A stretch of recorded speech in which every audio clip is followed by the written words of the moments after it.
Director Sekhar Kammula దర్శకత్వంలో వస్తున్న భారీ ప్రాజెక్టు కుబేరా. ఈ సినిమాలో ధనుష్, నాగార్జున, రష్మిక మందన్న విభిన్నమైన పాత్రల్లో కనిపించబోతున్నారు. ఇటీవల కుబేరా మూవీ ఫస్ట్ గ్లిమ్స్ ని విడుదల చేశారు. ఫస్ట్ గ్లిమ్స్ ని ప్రతి ప్రధాన పాత్రపై ఆసక్తిని పెంచేలా చూపించారు. ధనుష్ మురికివాడలో సాధారణంగా గడుపుతున్న వ్యక్తిగా పరిచయమయ్యారు. ఎలాంటి పరిస్థితులు ఉన్నప్పటికీ అతని ముఖంలో ఆనందం కనిపిస్తుంది. మరోవైపు నాగార్జున తన కుటుంబంతో ముంబైలో నివసిస్తున్న సక్సెస్ఫుల్ మ్యాన్ గా కనిపించాడు. రష్మిక మందన్న పాత్ర ఆమె మధ్యతరగతి జీవితంలో అసంతృప్తితో పోరాడుతున్నట్లు కనిపిస్తుంది.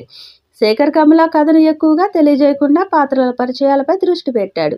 విజువల్గా కుబేరా కట్టిపడేసింది. నికేత్ భూమి సినిమాటోగ్రఫీ అద్భుతంగా ఉంది. రాక్ స్టార్ దేవిశ్రీ ప్రసాద్ అద్భుతమైన బ్యాక్గ్రౌండ్ స్కోర్ అందించాడు. ఫస్ట్ గ్లిమ్స్ సినిమాపై అంచనాలను మరింతగా పెంచింది.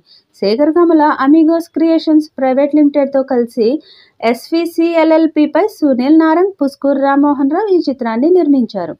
షూటింగ్ చివరి దశలో ఉంది. దాంతో ప్రమోషన్స్ కూడా స్టార్ట్ చేశారు. ఇక ఈ సినిమా నుండి మొదటి పాటను కూడా త్వరలోనే విడుదల చేస్తారని సమాచారం. దేవిశ్రీ ప్రసాద్ అద్భుతంగా పాటలు ఇచ్చాడట. ఈ సినిమాలో 4 సాంగ్స్ ఉంటాయని తెలుస్తుంది. అందులో మొదటి పాటను విడుదల చేయడానికి సన్నాహాలు చేస్తున్నారు. ఈ పాట విడుదలయ్యాక సినిమా మీద అంచనాలు మరింత పెరుగుతాయని సమాచారం. ఈ సినిమాని తమిళ్, తెలుగు, కన్నడ, హిందీ, మలయాళ భాషల్లో విడుదల చేసేందుకు సన్నాహాలు చేస్తున్నారు. పాత్రల తాలూకు లోతును హత్తుకునేలా చూపించే ప్రయత్నం చేశారు. ఇది ముంబై కేంద్రంగా సాగే కథ.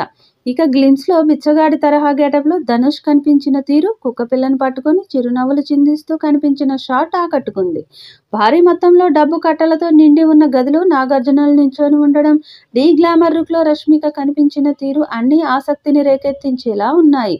ఈసారి శేఖర్ కమల ఓ కొత్తదనం నిండిన కథను రుచి చూపించబోతున్నారని అర్థమవుతుంది. త్వరలోనే దీని విడుదల తేదీని ప్రకటించనున్నారు.